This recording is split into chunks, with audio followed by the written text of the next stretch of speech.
When I arrived at Balaklava High School, it really was a school in crisis. It had leaked out into the community. There was no respect, it was really poor culture. There were fights in the schoolyard. So we tried lots of strategies ourselves, and then I reached out to the education department. We have a system where we have to record all of our incidents. And through that, I've got onto the concept of restorative practices.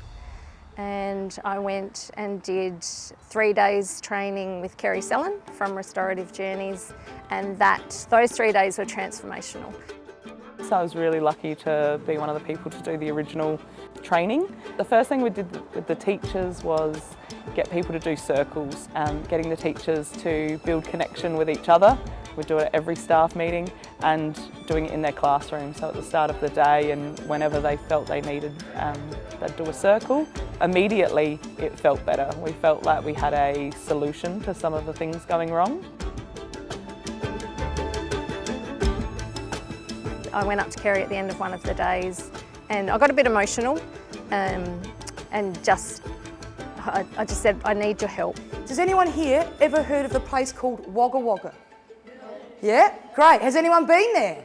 Okay, brilliant. Okay, well done. So Terry? So restorative practices for me is the ability to build and sustain healthy relationships, but also the ability to deal with conflict and harm when it occurs, which I always say to people, conflict is a normal part of every human connection. So it's always, for me, it's always about the repair, to repair the harm and the impact it's had on people. Does that help Kimberly and I? Does that make things better or worse?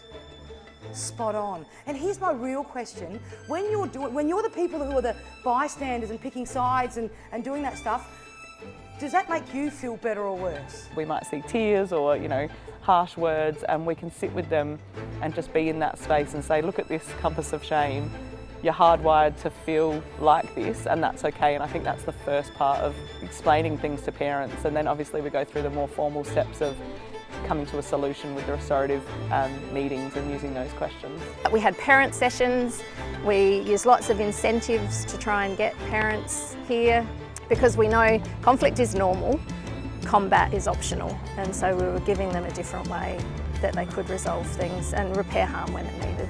A lot of the support that I provide students one-to-one, we use a lot of the tools to really engage and build trust with those young people and I guess create a real situation for a real conversation. It has changed the way I teach, I speak with my husband, I parent. It's changed me as a person, and I believe that that's happened for a lot of staff here. So although it's a great impact on this town and this community, personally, I've seen a lot of growth within myself through this structure.